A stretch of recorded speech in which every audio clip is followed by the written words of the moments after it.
Hello, we are Margarita and Emma. We are going to present this scientific article, CRISPR tools enables precise genome editing.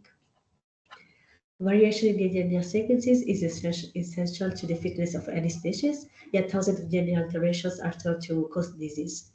After decades of research in genetics and molecular biology, incredible progress has been made in the development of new genome editing tools for correcting such alterations. And the goal of this research is to develop efficient genome editing tools for correcting DNA alterations that cause diseases.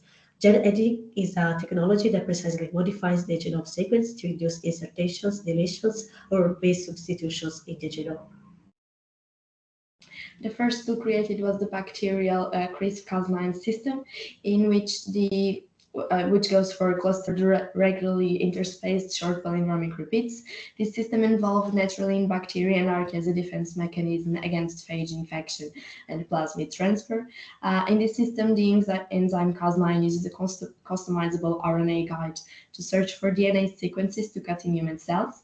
It sparkled a revolution in the biomedical sciences by making genome editing accessible to all researchers. However, some highly chromatinized regions in the genome may not be accessible by CRISPR-Cas9. In the context of genome editing, the desired outcome is for the repair to be directed by a template DNA, resulting in precise edits, but most cells prefer to use an alternative mechanism in which the DNA template is ignored and the two broken ends of the DNA are imperfectly stitched back together, a major limitation for genome editing. As we can see in this image, in the first line we have the conventional genome editing technique in which both strands are cutted, but as we said before, this is not very efficient. So two other techniques were created in which only one strand is cutted. We have the base editing. It's a process in which a version of the Cas9 enzyme that cuts only one DNA strand is combined with an enzyme that can switch one specific DNA base for another near the nick site. And in the third line, we can see the most efficient solution so far, which is the prime editing. And the prime editing consists of a modified version of Cas9, which cuts only one of the two DNA strands, and the reverse transcriptase enzyme, which installs new and customizable DNA at the cut site. The prime editing process is orchestrated by an engineered two-part RNA guide. The search part of the guide directs the Cas9 to a specific sequence in the DNA target where it cuts one of the two DNA strands. The reverse transcriptase then produces DNA complementary to the sequence in the replace part of the RNA guide and installs it at one of the DNA ends.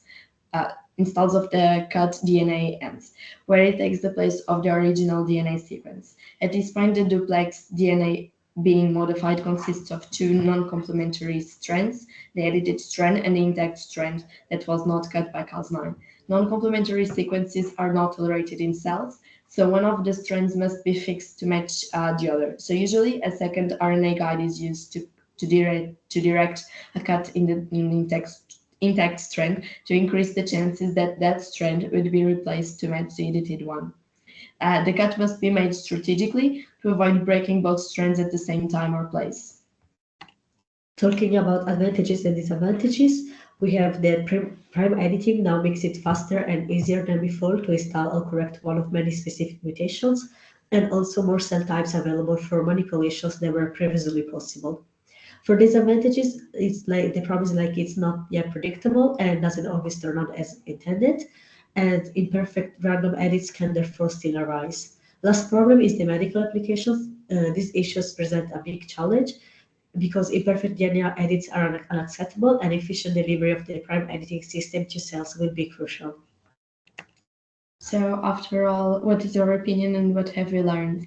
We believe that these technologies should continue to be explored and studied, and as it has considerable potential for the future use, particularly in the medical sector.